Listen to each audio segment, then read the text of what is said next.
Hi guys, it's Christine. Welcome back to the channel. This week I want to talk about this book. It is Know My Name by Chanel Miller. So at the top of the video here, I want to say if you need trigger warnings, then I'm going to give you a really big one here for sexual assault.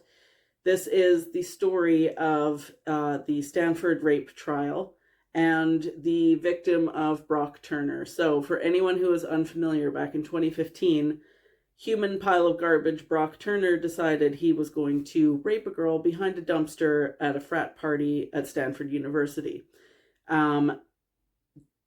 He got off incredibly light, even though he was found guilty on 3 charges of sexual assault. He only received a 6-month sentence, and because of good behavior, he was out in 3 months. It is so frustrating. I'm going to try really hard not to rage out during this video, so bear with me if I go off on a tangent. At the end of the trial, his victim at the time was named Emily Doe, and she wrote an impact statement that was picked up by BuzzFeed and published in, I believe it was 2016, at the conclusion of the trial, and it went viral. I remember reading it and my breath was taken away by how impactful that statement was. It floored me. It was, I hate to say it, but it's true. There are so many sexual assault cases that happen all the time, and they don't get the media attention that one got. And that one got it, I believe, because of her impact statement. So now that it's been a few years, Emily Doe has come out. Her name is Chanel Miller, and she is an amazing, amazing writer. This story is so important and so well written. I absolutely loved it. It's not an easy read because, like I said, I was absolutely enraged at times. I was on the verge of tears at times. It is as vulnerable as it is powerful. It is as angry as it is soft. It's so well written, and it's not graphic because because Chanel Miller doesn't remember the attack. She had drank enough at the party that she remembers being on a balcony with her sister and her friends. And then the next thing she knows, she wakes up in a hospital on a gurney, and there was a representative from Stanford University's dean's office, as well as police officers, telling her that she had been assaulted. So it's not graphic because she doesn't remember it happening. At the same time, it doesn't pull its punches. Like, they tell you what happened to her. And while it was going on, 2 Swedish students bicycled past, saw what was happening, and wrestled Brock Turner to the ground. The students' names are Peter Lars Johnson and Carl Frederick Arndt. Those guys are amazing. And I think that is one of, it's a reason why you can't just give up on humanity, because on the one hand, you have somebody doing something so heinous and disgusting and awful, and then you immediately have people who are heroes, absolute heroes. The story is it's all the ways that Chanel Miller was failed by the justice system, by the university itself, by the media, by just shitheads online being awful, because she found out what happened to her by going online and reading about it. And then, unfortunately, we live in the time of internet comment sections, and every comment under the article about her, as she's learning what he had done, is, well, she shouldn't have been drinking, and what was she wearing, and what was she doing there, and why was she wearing a dress, and blah, blah, blah. And it's it's so gross, the blame that we put on victims. Is there any point at which you would say, well, she drank this much, therefore she now deserves this? No, of course not. If you drink, you deserve a hangover. That's it. It's infuriating, the attitudes that people have. And then she was failed again by the justice system because although the maximum sentence for sexual assault is 14 years, Brock Turner only got 6 months. I, I am so infuriated by that. Judge Persky is the judge who was in charge of that case. And it's just, there are a few good things that came out of this case, which I think is why this book is so important. One of them is people were so enraged by the lenient sentence that Brock Turner received and the fact that he only served half his time because for good behavior, I'm not sure what the rules are everywhere, but in the States, for every day of good behavior, you get a day knocked off your sentence. So if you're good from the start, you will only serve half your time. 3 months in prison. And he was found guilty. I don't understand that at all. There is a part of the book where the probation office calls Chanel and they want to get her take on what she thinks should happen.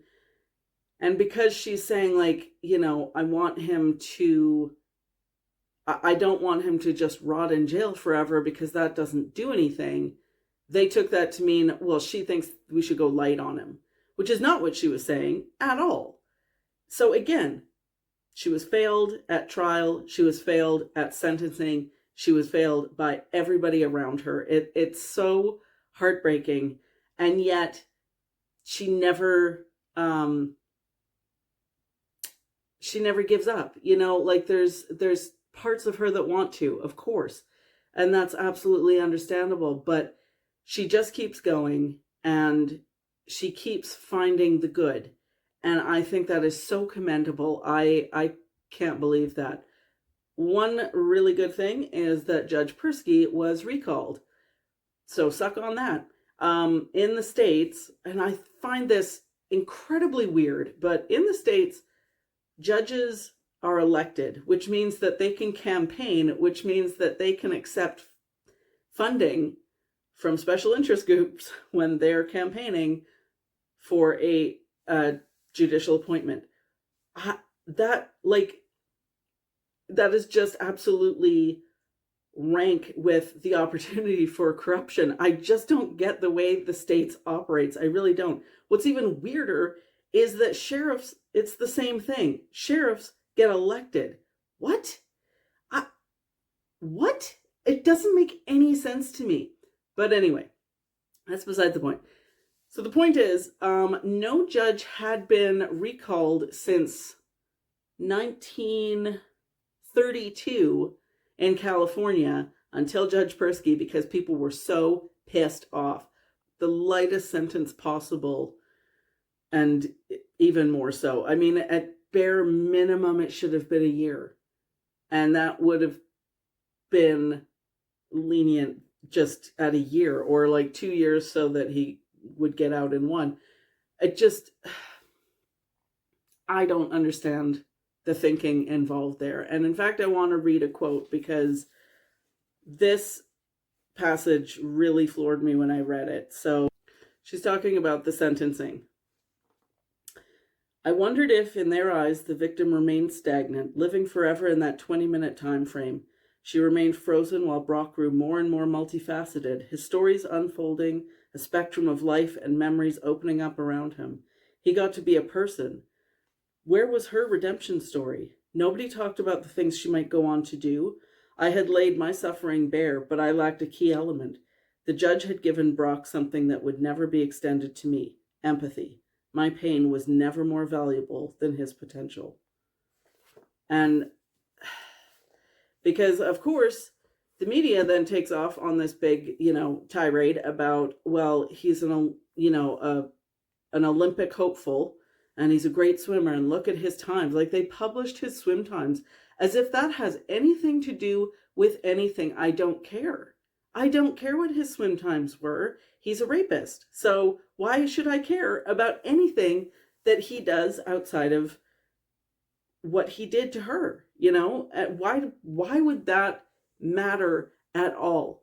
So once again, she is failed now by the media, who treats her like, well, she was blackout drunk, so she must have, deserved it somehow. Or maybe she said yes, but she just doesn't remember. If you're too drunk to remember saying yes, then you can't consent. I don't understand why that's so hard for people to understand. Like, how is this news? If you are too drunk to say yes and remember it, then you are not able to give consent. The end. I don't understand why this is such a mental block for so many people, because it drives me nuts. Anyway, another good thing that came out of this case is that because of the outrage after the sentencing was done, and the light sentence that he got, and the fact that he was out after 3 months, California legislation was changed so that there is now a mandatory minimum of 3 years for sexual assault, which now includes digital penetration. Thank God, because something needed to change, and hopefully, because the sentencing at least has a proper minimum sentence now, no matter what anybody says, to a probation officer, or no matter how good of a swimmer you are, at least now, if you are caught and you are found guilty, which I realize does not happen very easily anyway, but if you are, there is a minimum sentence of 3 years, a mandatory minimum of 3 years. I think that's fantastic. I think she has made a huge change, and I do believe that a big part of that is because of the impact statement that she made at the end of trial. I'm actually going to include a link to her victim impact statement on BuzzFeed, because I think, obviously not everybody's going to read the book, and that's fine. But if you can, you should read that, because it is extremely powerful, extremely well written. This is not, this is not something that I think would have gone as viral as it did if she wasn't a great writer, and she is a fantastic writer. This book is so impactful and so important, and I can't say enough good things about it. I really can't.